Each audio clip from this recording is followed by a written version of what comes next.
একটা মেয়ে বাবার বাড়ির অতিথি হয়ে যায় এই বিয়ে নামক শব্দটা দিয়ে। শহরের বিয়ে বাড়ির থেকে গ্রামের বিয়ে বাড়িতে কিন্তু একটু বেশি আনন্দ হয়। আজকে আমি আপনাদের সবার সাথে শেয়ার করতে যাচ্ছি গ্রামের বিয়েতে গায়ে হলুদের রাতটা গ্রামের ছোট বড় প্রত্যেকটি মানুষ অনেক আনন্দ করে কাটায়। হ্যালো এভরিওয়ান, আসসালামু আলাইকুম। আজকে এসেছি আমি আমার বাবার বাড়িতে। আজ এসেছি আমার চাচাতো বোনের বিয়ের দাওয়াত খেতে। বিয়ে তো আগামীকাল হবে, আজকে গায়ে হলুদের রাত। একটু পরে আমার চাচাতো বোনকে আমরা সবাই মিলে ক্ষীর খাওয়াতে যাব। তার আগেই আমরা বাসাতে সবাই মিলে ক্ষীরের ডালা সাজাচ্ছিলাম।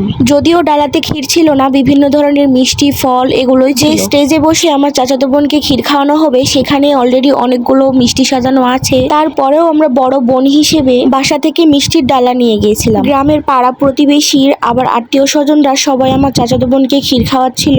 আর এখানে আমাদের মিষ্টির ডালাগুলো নিয়ে আমরা আমাদের বোনের সামনে রেখে দিলাম। এবার একে একে আমাদের বাসার সবাই মিষ্টি খাওয়াবে। প্রথমে আমি আমার মাকে বললাম, তুমি যেহেতু সিমলার বড়াম্মু হও, তুমি আগে মিষ্টি খাওয়াও, তারপর একে একে আমরা সবাই খাওয়াবো। আর এইদিকে আমার বোনটা তো মিষ্টি খাওয়ার আগে পানি খেতে খেতেই শেষ। ও অবশ্য ছোটবেলা থেকে মিষ্টি খেতে অনেক বেশি পছন্দ করে, কিন্তু আজকের দিনটাতে সন্ধ্যা থেকে সবাই মিলে ওকে মিষ্টি খাওয়াচ্ছিল, সেই জন্য একটু বিরক্ত হয়ে গেছিল। আসলে মিষ্টি খেতে যে যতই পছন্দ করুক না কেন, বিয়ের এই দিনটাতে মিষ্টি খেতে সবারই একটু বিরক্তি লাগে। সবাই খুশি হয়ে এত এত মিষ্টি একজনকে খাওয়ায় যে সেই দিনটাতে মিষ্টির প্রতি অরুচি চলে আসে। এতে কি আর করার, বিয়ে তো মানুষের জীবনে একবারই আসে, আর কাউকে বলাও যায় না যে তোমার হাতের মিষ্টি আমি খাবো না। যেভাবেই হোক এই দিনটা হাসি মুখে কাটাতে হয়। এইদিকে আমরা সব বোনেরা তো মিষ্টি খাইয়ে সাইডে চলে গেছি। এবার আসছে সব দুলাভাইরা মিষ্টি খাওয়াতে। বোনদেরকে ছেড়ে দিলেও দুলাভাইদেরকে ছেড়ে দেওয়া যাবে না। আশেপাশে অনেকগুলো শালি বসেছিল, তারা সবাই মিলে মুখ আটকাচ্ছিল যাতে মিষ্টি খাওয়াতে না পারে। আগে তাদেরকে খুশি করতে হবে,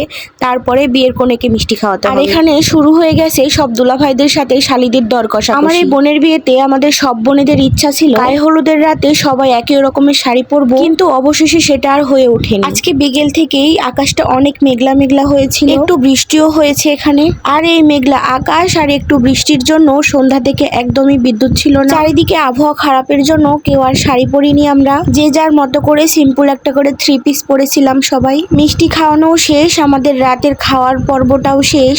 এবার শুরু হয়ে গেছে নাচ গানের অনুষ্ঠান। গ্রামের বিয়েতে মূল আকর্ষণ হচ্ছে এটাই, কেউ নাচ করতে পারুক আর না পারুক, একসাথে সবাই মিলে নেচে সবাইকে আনন্দ দেয়। আজকের মতো ভিডিওটি এখানে শেষ করছি। আর পরবর্তী বিয়ের ভিডিওটা পেতে সবাই অপেক্ষা করুন। সবাই ভালো থাকবেন, সুস্থ থাকবেন, খোদা হাফেজ।